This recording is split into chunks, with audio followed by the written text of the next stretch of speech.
change.org video library for members who may not be able to attend today.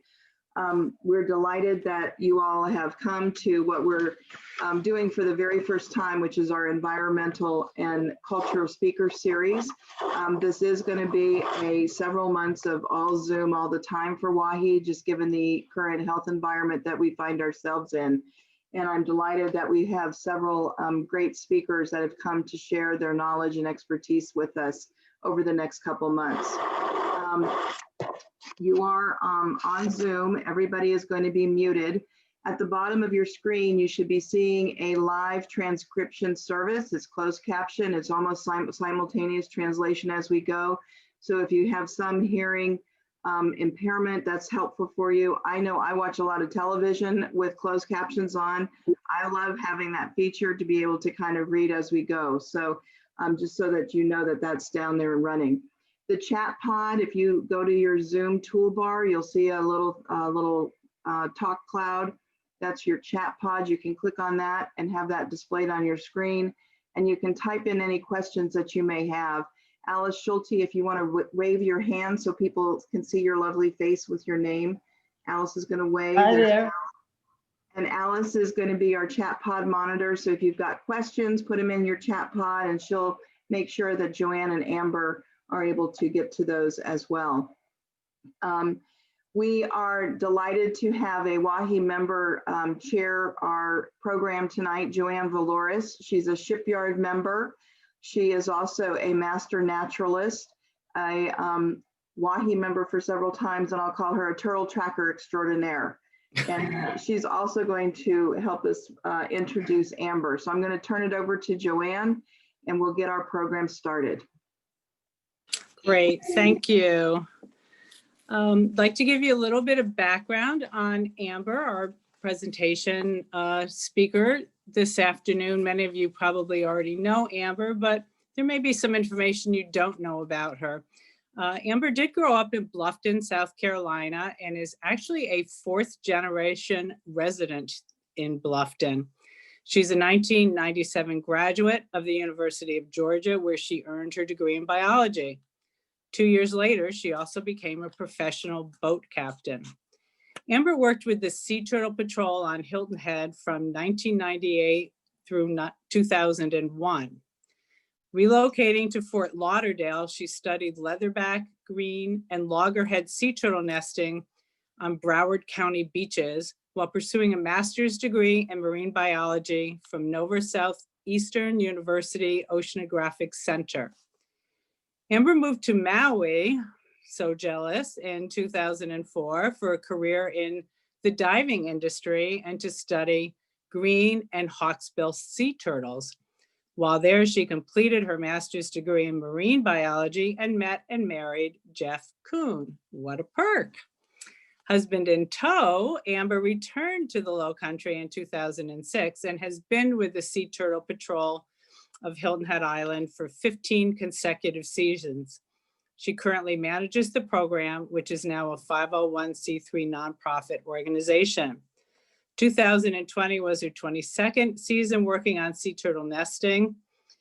And she is also instrumental in founding the Turtle Trackers of Hilton Head Island, along with some residents in Sea Pines who were looking for ways to help out with sea turtle protection. Amber is an active volunteer for the South Carolina Marine Mammal Stranding Network in Beaufort County and performs dolphin necropsies in the field for the National Oceanographic Services. She received an award from South Carolina Department of Natural Resources in 2014 for her dedication to sea turtle stranding response. Amber also owns the Spartina Marine Education Charters, which is a United States Coast Guard certified vessel which can carry up to 20 passengers. She loves to educate tourists and locals alike on the unique ecosystem of the Lowcountry marshland, which is, after all, her own backyard.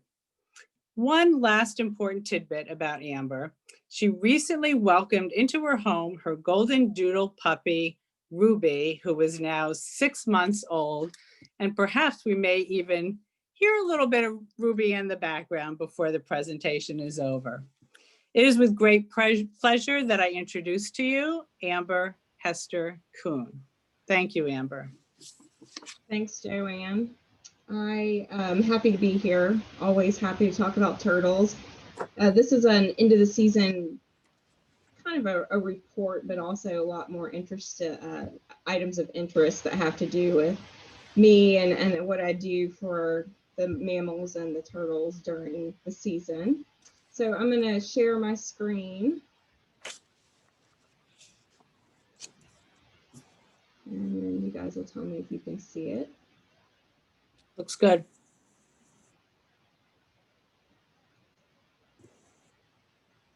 Okay. All right, so this is the opening slide, and I like this slide because it's 2020 just wrapped up. It's a great picture. There's the nest, there's hatchling tracks, but the hatchling tracks are going toward the dune, which is not a good thing. So that just wraps up 2020 for me, just that picture alone.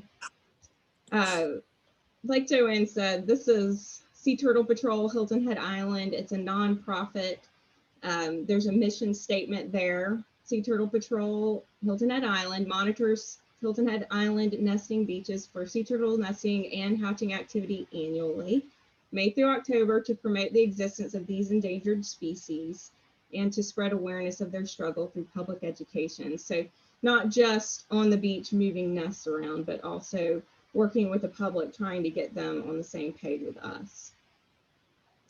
So sea turtle monitoring on South Carolina beaches requires a permit. Every beach has one permit holder, and that permit holder is responsible for training the rest of the group. So everyone that's on Sea Turtle Patrol works under a permit that I get every year just to handle an endangered species. We also have a group called Turtle Trackers, which Joanne mentioned. This group I co-founded in 2016 for the reason that she said. There were people interested in helping turtles hands-on, but had no permit or no training in that area. So Turtle Trackers has their mission statement there.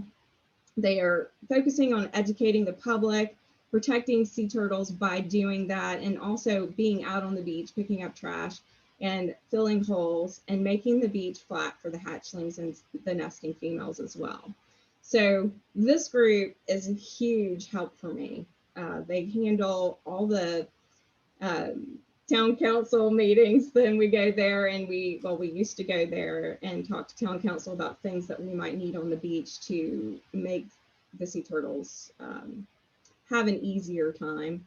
But with COVID, it's just a little bit more difficult, and we're doing things behind the scenes to make that happen. And one of them is to document all of the beachfront properties and get a list of who owns them and maybe what rental companies are responsible for them, so that we can get a handle on this lights out deal.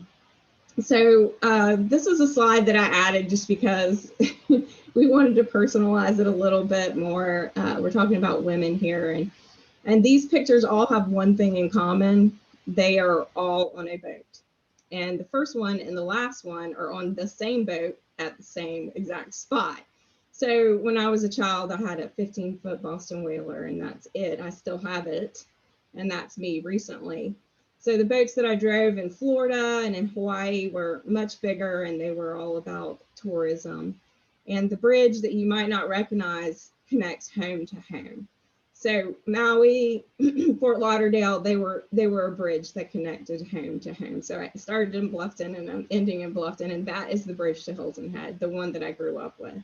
So in 1984, that turned into the bridge that you're familiar with today. That's a swing bridge, by the way.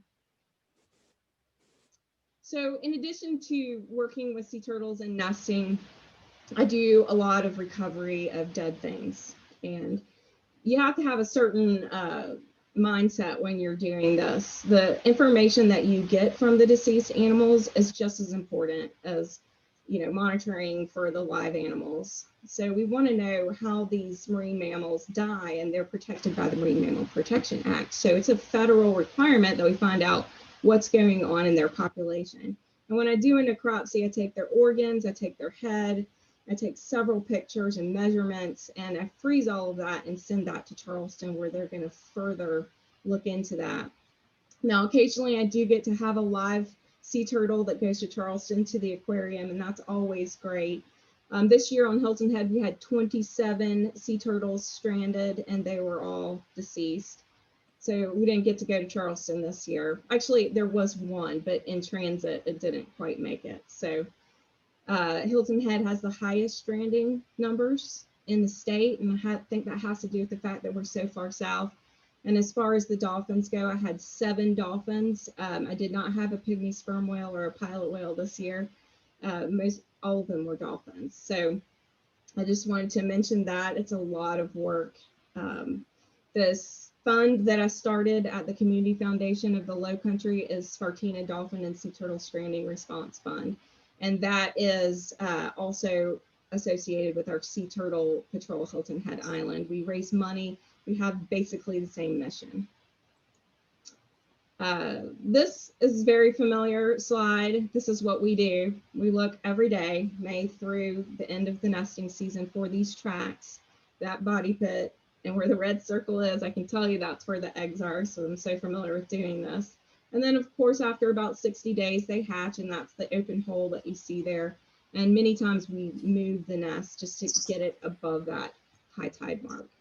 Joanne, did you have some questions that you need to, or are we holding? I'm looking at the chat room, and I don't see any questions at this point, okay, unless there's some that I'm not seeing. Okay, well, we'll hold on to that. Amber, it's Alice. Just your voice was trailing off a little bit at the end. If you just could maybe get the volume up a little bit more, that would be good. There's no questions though in the chat. Okay. And you were speaking to me about volume, right? Yes. Okay. This slide is pretty obvious. This is the nest numbers, and then you can see it's up and down all the time. But last year we ended up with last year now, 291 nests, which is an average. It's okay. It's not bad. It's not great, but we're okay with that. I believe that this next season, the number will actually go up if we follow the trend the way that I think it will go. For females, since we take DNA from every nest, we know that we have certain individuals. So last year, we had 291 nests, or 101 females. So, they lay more than one nest. So we know that 101 came on shore to nest, and we also know that only 4 of them were newbies. So 4 have nested for the first time ever, which means they're about 25 to 30 years old. So that's encouraging. We're still getting new recruits in here. And then this is just statistics in case you're interested. South Carolina, we had last year, just one season, over 5,000 nests, but very few of the other species. And, they're very different. On Hilton Head, we've only had 1 Kemp's Ridley ever, and that was in 2019. And I actually got the call when I was at Wahi receiving our grant. There have been 5 green sea turtles nesting on Hilton Head ever, 6 leatherbacks in the history, and 5,648 loggerheads. So you guys know that that is the main species that nests on Hilton Head. And the other is seaturtle.org. All of that information there you can access on a website. And it just added there 6 wild nests. So we only missed 6 out of the 291, but we did find them when they hatched. So that's great. Our emergent success has gone up tremendously. We are excited about that. And the biggest difference is the fact that we've been moving the nests from the first 1.2 miles of either end. So those ends of the island are erosional, and this way we can make them more stable from the wave action and the moving sand. And so I believe that's the reason that we've had such success there. We also, in 2019, started a research project. Now, this requires a permit as well.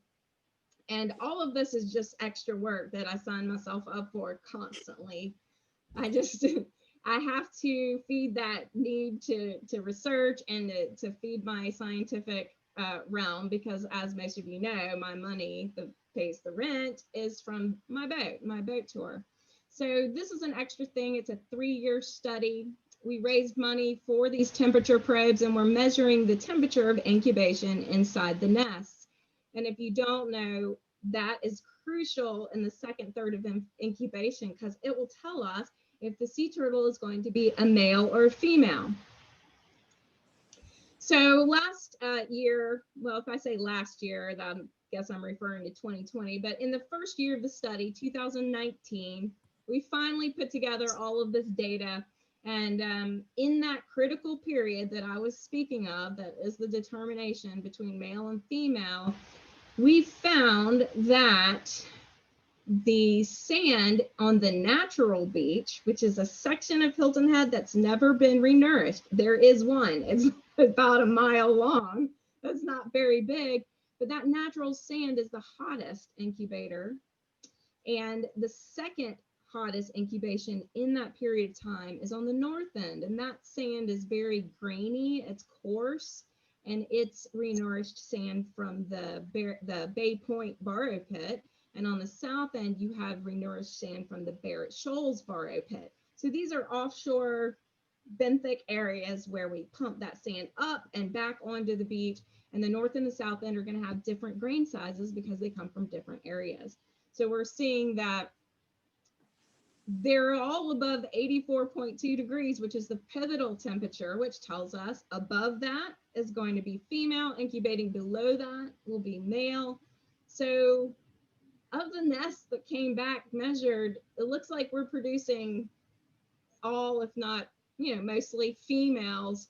So that's interesting to know. And we know that Florida also has this issue. So we're concerned about that, and we'll continue the study, and we'll try to compare 2020 to 2019. This is another issue that we have. Climate change is one thing, but this is another. This is a human-caused incident. This is misorientation, and this is when a hatchling goes toward the dune instead of the water. So every year I measure the percentage of how many nests we have versus how many misorientations we have. And this year was the highest percentage that we've ever had. 13% of our nests went the wrong way. It's over 4,000 hatchlings if you wanted to get really specific. This is concerning. And so we are trying to get the Public Planning Committee to recommend to council to revise the lighting ordinance. Everybody knows lights out after 10 p.m. Is a rule, and not necessarily the tourists. They don't actually get that information all the time, and that's something that Turtle Trackers will help me with as well. But it's kind of an ordinance that's very hard to read. It doesn't include interior lights at all, and it doesn't include the first floor. So we're trying to improve that, and hopefully by 2021, we will improve it. Amber, Yes. There is a question which relates to this about how do you know if there's a misorientation? Good question. So we know when they hatch because there's a big open hole and they all come out together. So there's 100 baby tracks going the wrong way. So it's the tracks that indicate that. When we go looking for them, sometimes we do find them. If they get under a ledge or something, they're protected, but most of them get eaten by predators before we can get there. As soon as the sun comes up, those birds and everything get them, crabs. So we don't have much luck recovering them alive. Amber, there was another question. I think you mentioned that lights are the, I guess, the main cause of misorientation. Are there any other causes? No, it's the only cause. Sea turtles use visual cues when they're hatchlings to find the ocean. And when it's dark, there's really only one visual cue. It's going to be the light. So we found that it is not the slope of the beach. You know, that's always been a suggestion, but we've proved that that is not the case. So they should be following the light to of the moon to the sea as opposed to the lights on the shore. Well, they're not actually following the moon. They're following the reflection of the water, which indicates an open horizon. So the moon puts the light onto the open horizon, and they can gauge where the lightest part is. So they're going to go to the brightest area, which will be the open horizon. Okay. There was one other thing in the chat from a previous slide, Amber, maybe you can answer it quickly, and it was the main cause of stranding for turtles and dolphins. And what do you think caused that whale to strand? This person does remember when the whale stranded. Okay, so with sea turtles, usually it's a boat strike. So they get hit by boats because they come to the surface to breathe. And the more people that move here, everyone has a boat. There's more boat traffic. That's a big problem with our sea turtles. In addition to eating plastics, that's another problem. But with the marine mammals, it's usually disease, viruses or bacterial infections. They get pneumonia. Things that it depletes their immune system to where they get sick enough to die. And as far as the pygmy sperm whale, that washed up alive. But in that case, I don't know what the cause was. It was very sick. And the big whale, the pilot whale, was years ago, and that was a morbillivirus. So moving on to this is the WAHI contribution, the first one that we got. We used it for the lighting ordinance, or lighting campaign, I call it, but it has to do with the ordinance, to show that a home can be retrofitted very easily.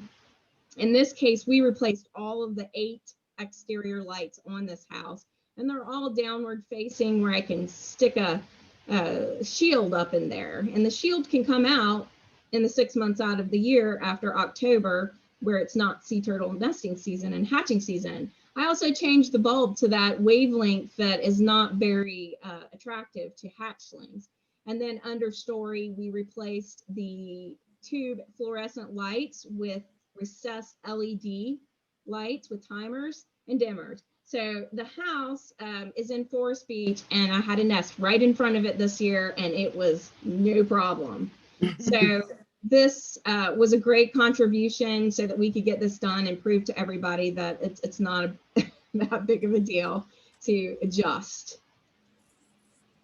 The second donation that we got from you guys went to the public awareness project that we have.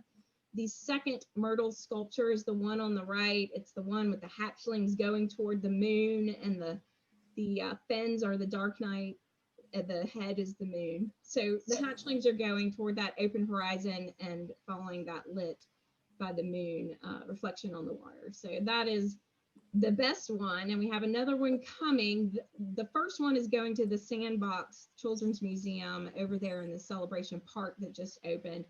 And we're hoping that Myrtle number 2 will go to the airport, but we have not gone through that process yet. So we're putting them in areas where they'll be very visible, and of course mention our contributors to make that statue happen. They're all painted by Mira Scott. And Myrtle, actual turtle that we have DNA on. So she is being tracked. Amber, we do, before we leave Sure. the lighting, we do have a question about how cooperative have homeowners been with looking at lighting issues. Do they understand about the costs and that retrofitting entirely solves the problem?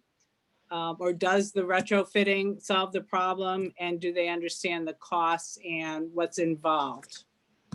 Well, the most violation comes from renters. So, they get here, it's hard to every week explain to them what happened. So we're depending on the rental agencies to really put an effort into making sure that they know about that rule.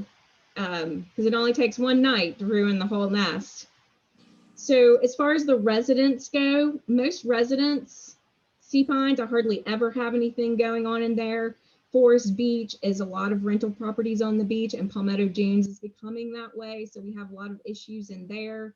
We don't have as many in the fully residential like Port Royal, and those are the only residents that are having a problem with the retrofit of the lights. So yes and no. We get cooperation from most of the island except for this one area really, but we're listening to their comments and trying to come to an agreement.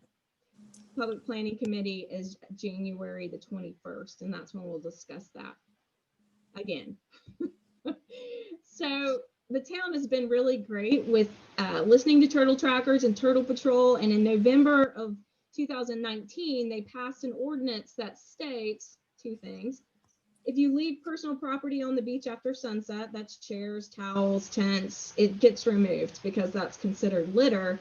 And also, if you are digging a hole, it can't be deeper than a foot. Shovel can't be bigger than 30 inches. It can't be metal. You know, this is really hard to police, but the rule is out there.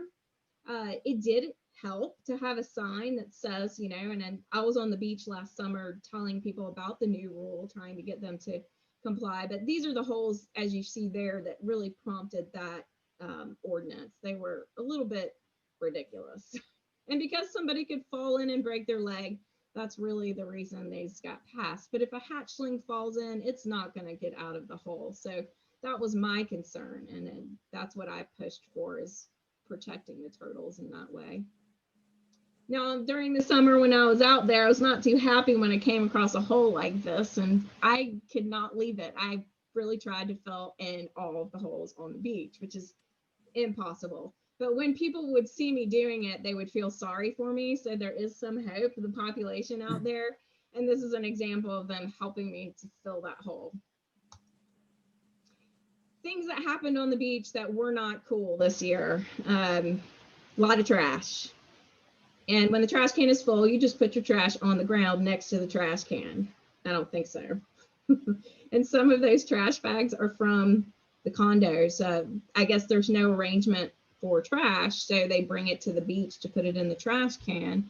And that's not going to work out either. We just keep adding trash cans, and this is going to have to stop. And this year was the first year ever that we put dumpsters on the beach, and that was before July the 4th, I believe, that we did that, so that we were expecting a lot of trash, and that, just the sight of it just makes me a little sick. There were 6 of those on the beach, and they stayed for 3 or 4 days, and then they left.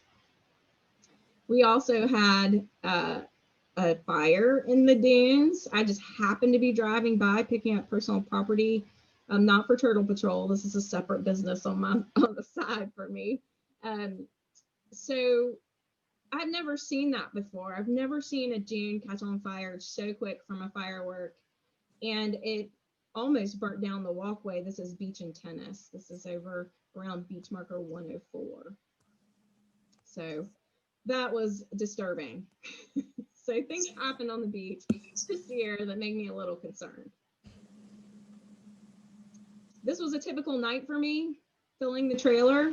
I had no idea what I got myself into when my consulting company volunteered for payment to pick up these items on 14 miles of beach. I got a workout, let's just say. And I also counted every single thing I picked up. So the tents were an issue because these tents, this particular kind, when it gets bent with the wind or whatever, it doesn't take much. You can't get it off the beach, even if you wanted to. So I had to buy bolt cutters to cut them into pieces and put them in the trailer. They also fly off and they are dangerous. So this one, I didn't catch it going through the air, but if anyone had been sitting in those chairs, they would have been impaled by the 4 legs that were coming at them. So at the end of the 4-month period where I was doing that, over 1,000 chairs, 262 of those tents. It was a very popular item. Over 1,000 towels, which did get recycled. 800 toys, and others, usually an umbrella. These are alternatives that, if they break, are really simple to get off the beach. It'd save me a lot of hassle, but it also would encourage people maybe to take their own things home with them if it breaks. Okay, so I'm going to give you a little story that's very interesting to close. Then we'll do some more questions. This is Stumpy. This is Stumpy in 2017, and I got a really good picture of her. She made the island packet that year when she got stuck behind the dune. And this picture was from the next day where you can see the flipper is missing. Do you see that back left flipper missing? Okay, so when sea turtles walk, they use their back flippers to push them and their front flippers to pull them. So it makes it difficult to walk, but it makes it very difficult to dig a nest. So she can't really dig a nest to put her eggs in, average 120 eggs. So she nested in 2017 by just basically, and this doesn't usually happen, but she had one nest where the eggs were just on the beach, not in a hole. Usually they drop their eggs in the ocean if they can't dig a suitable hole. But when I saw her track this year, and this is 2020, when she was due back, I knew it was an injured turtle just by the track. And you can see where the arrows are pointing. What that is where the shell is bumping the sand because she's wobbling. So that's actually from the edge of her shell back and forth. The one on the right is where she attempted to dig the hole, but it just didn't get deep enough with one flipper, and she left it open. She didn't put anything in it. So when I was on my trash run this year, I could see the tracks. I could usually stop, turn the lights off, make sure that the turtle was not being harassed or anything like that, and I would leave them to it. But twice I came in contact with this particular turtle, and once with another one that just had a nub. She had a little bit more than Stumpy had. So Stumpy, with me being very quiet, would dig with one flipper and scooch over to let me dig the other one. She didn't know I was there, but sea turtles are not logical creatures. They're very instinctual. So when she thought she was using her other flipper, that's where I came in and dug with my digger. So it worked. I've never, in 22 years, never had the opportunity to do this. And because I have a permit, I can do this. And we got the hole deep enough, and she laid her eggs, both nests, beautiful. She never saw me, I guess. But when I went back to see one of the nests that had hatched, 70% success, Stumpy's nest. So she can make the eggs, she just has trouble digging the hole. They all went the wrong way. So after all of that effort on this turtle's part to walk with one back flipper, to missing, to go through all of that, it didn't matter anyway. So she will be back in 23, and I'll be looking for her. So I'm excited to know this turtle now, and excited that I have a method. Amber, Now, Tamara is interested to know how old Stumpy is and about approximately how much does she weigh? okay, well, she's sexually mature, obviously. We saw her in 2011 for the first time, but she does not have daughters that we are aware of. So she's under 60. That's all she's between 30 and 60 years old. If she had daughters that were nesting, she would be between 60 and 90 years old. We do have 2 turtles in South Carolina that are 90 years old because they have granddaughters that are nesting. And we know that from the DNA that we collect across the state, Georgia, North Carolina, and Northern Florida. So it's so interesting, y'all, that we know all this about the females. The males, no idea. And about how long do you estimate a typical sea turtle may live? Sea turtles live definitely over 100 years, and to be able to have, eggs at 90 just tells you. I mean, they are fully functional in that age category, not us. So they are long-lived creatures. We can't determine how old they are by looking at them. They're reptiles, so they grow as long as they live. So the bigger ones are older, but we don't have a technique to say how old they are. They absorb their growth rings, so we don't know.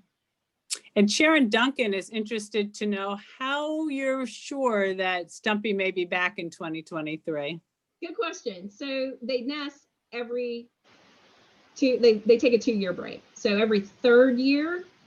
This particular turtle we saw in 2011, and then we didn't see it again until 2017. There was a big break there. And the reason was because obviously she was injured and she had to heal because she has to be very robust to lay 4 to 6 nests in a season. So it was obvious that that turtle was recovering, and we can see the evidence of that. Okay, just to piggyback, because I'm getting a couple of more Stumpy questions while we're still on Stumpy. Val and Bill are interested to know about whether or not you tag turtles and if you can monitor so you know when Stumpy returns. But you're pretty sure about Stumpy because of her tracks. You're able to tell when she's come back. I would probably take a picture of her and compare the barnacles on the back, in addition to the fact that she's missing a flipper, just to let me know that's her. But once she lays eggs and I get the DNA from that, I'll know exactly who it is. So we track her with a number, and the University of Georgia is the one that processes all the DNA that we submit. So they know every sea turtle that's approached beaches in South Carolina, North Carolina, and Georgia since 2010.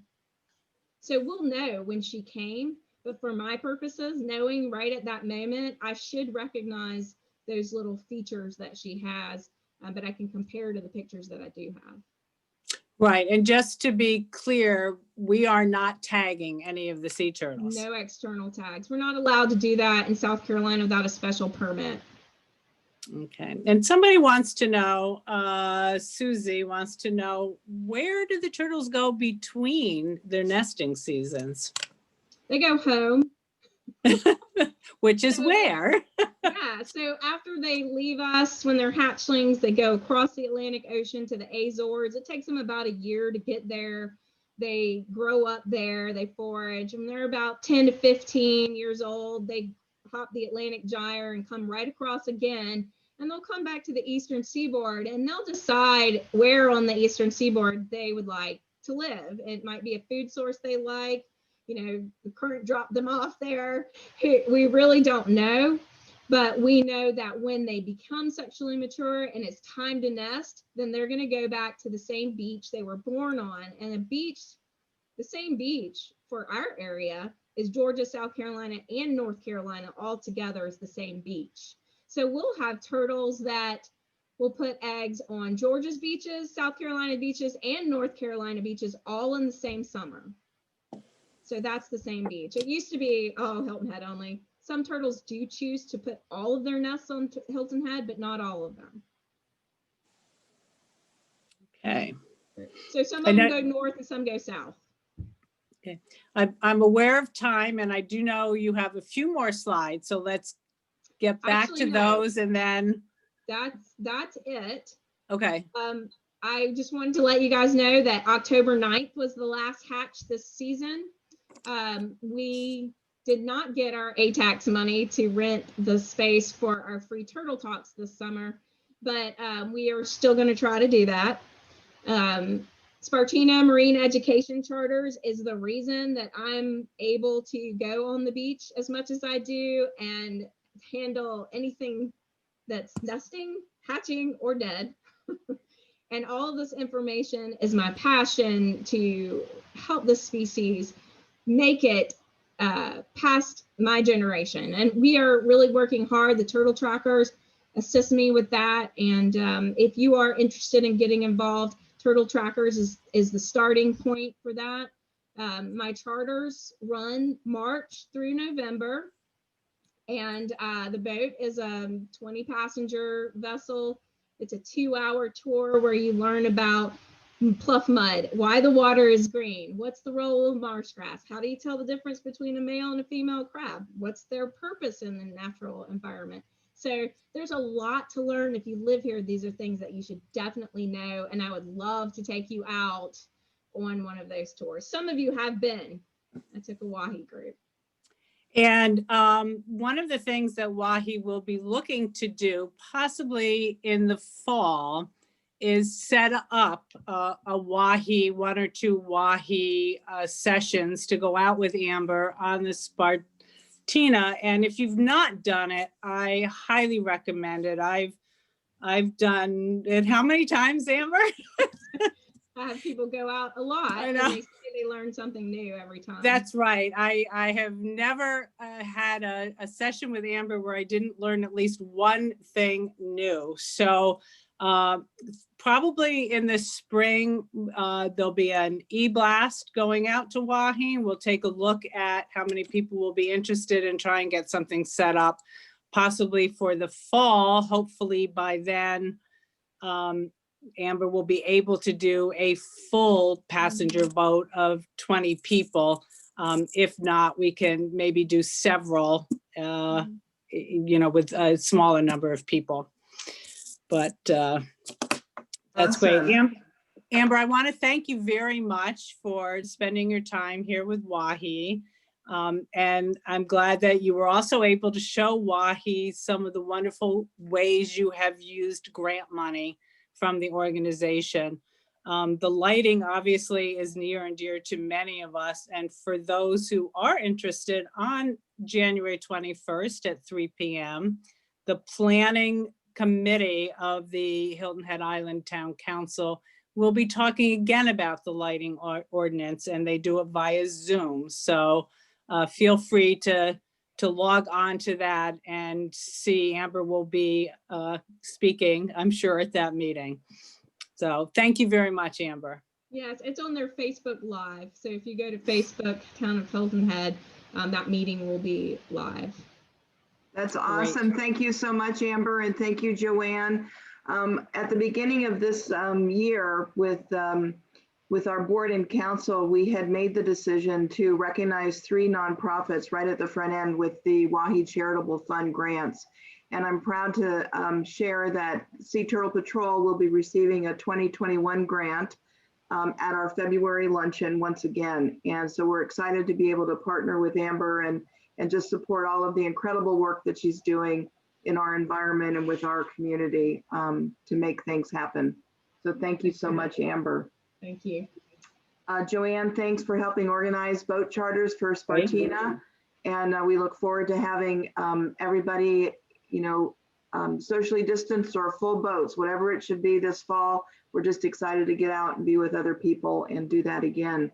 I've got a couple previews that I wanted to share with folks of things that are coming up that you may be interested in participating in. Just want to make sure that you're seeing the different things that are coming up so that you can go online and register at wahi.org member resources. On January 18th, we have a member spotlight with Myra Goldschmidt. She's coming in to talk about Martin Luther King and some of her remembrances of Martin Luther. Monday 18th is our observance of Martin Luther nationwide, so that might be a great opportunity just to have your cup of coffee with Myra, hear Myra's story, and reflect a little bit as well. We have also coming up in February, more of our environmental and cultural series. We have Captain Chip Micklove. He's down there on the bottom left, going to talk about great white sharks, whales, whatever he finds in our marine environment. The picture that's pictured here is actually one that he did take, and he'll be, I think, very entertaining as well. We have Birds and Birding 101 with the Audubon Society, as well as a WAHI member coming in February as well. And so I encourage you guys to participate in that. And finally, wrapping up on Women's History Month in March, we've got 2 programs. One is for WAHI women who've made a difference in Hilton Head with the Heritage Library. And then we're going to talk on March 23rd with Dr. Ahmad Ward about historic Mitchellville preservation and what the story of Mitchellville is and what's coming there. So hopefully with our new environmental and cultural series, you're going to learn a little bit about the island while being comfortable in your home, having your adult beverage, and enjoying 5 o'clock and getting ready for dinner. We are continuing our Chef Series events. Unfortunately, Surge has repurposed the whiskey room and they're expanding the food bar. So this has been canceled, but we're looking for another venue at the appropriate time to do our women's bourbon tasting experience. We do have Surge Takeout Kitchen doing a promotion for us on February 2nd. If you go to Surge Takeout Kitchen with your coupon, you're going to get 10% off. And on March, the entire month of March, 10% is going to go back to the Wahi Charitable Fund for any time you use your coupon at Surge Takeout Kitchen. And then also for Women's History Month, we're going to do a One Hot Mamas event as well. Our author series, again, this is not, you have to read the book to participate, but this is the new release that these authors are putting out. And Marie Bostwick, she's New York Times bestseller, as well as USA Today, and she's really funny. And you can see the other things that are popping up here. If you've read your latest Local Life magazine, some of these authors and books have been featured in the Local Life publication as well. Principally Patty Callahan Henry's Surviving Savannah was in the publication. And these are just some of the titles. After hearing Amber today, it makes me want to go back and read Mary Alice Monroe's Beach House series with Delphine the Dolphin and bone up on that once again. That was always a great read. And we also have February 2nd, we're doing something new. We've never done this before with Wahi, trying to keep everybody in touch. Zoom trivia, Groundhog Day Friends and Family Trivia Game Night, 7 to 9 p.m. You can play with your friends, family, your quarantine. We'll have different categories, and it should be a fun evening with your Surge Takeout Kitchen, so you don't have to cook that night either. Our February membership meeting is on February 17th. We're going to celebrate our 60th anniversary. It's not as we expected it to happen, but we are going to do an all Zoom program. It's probably not going to be really 2 hours, maybe more like an hour, hour and 20 minutes. But we have 3 awesome speakers lined up. Barbara Catanacci, she's with the Heritage Library, Dr. Carolyn Grant, and Joni Vanderslice, who's a Wahi alumni, interest group leader, and CEO of the commercial and residential design firm. Also, we'll be announcing our other charitable fund grant awards, just like Amber and Sea Turtle Patrol in this meeting as well. So you can come and hear a little bit more about the projects and the good works that your funds are going to be going to for this next year. February 17th is going to be an all Wahi day in the afternoon as well. You'll go to your meeting in the morning. In the afternoon, you can pop by Whole Foods on Hilton Head. We're going to be doing a Second Helpings food drive. You all remember in February, we've been doing cookies for first responders, and we really didn't think that we could be doing that this year with health and safety concerns. So we wanted to do something to support the food insecurity of our community, and this is really what we came up with. And so our challenge is, how much food are we going to be able to donate? 6 pounds, 60 pounds, 600 pounds, and what's it going to be? So that's our challenge, and we look forward to everybody coming out and participating. And then save the date, because we are going to do an in-person meeting as well as on Zoom on Thursday, April 8th, 10 to 2 at Coastal Discovery. We're going to have a great luncheon. We're going to have an athleisure style show, and we're going to celebrate our Youth Community Service Awards winners at that time. The picture that's on here is from the 1967 Wahi Style Show. And at that time in Wahi history, they were doing furs, pantyhose, and formals. We're going to update it a little bit and do athleisure, which is a lot of what we live in every day, especially in our COVID day. So we're excited to have that come together and have an outdoor celebration.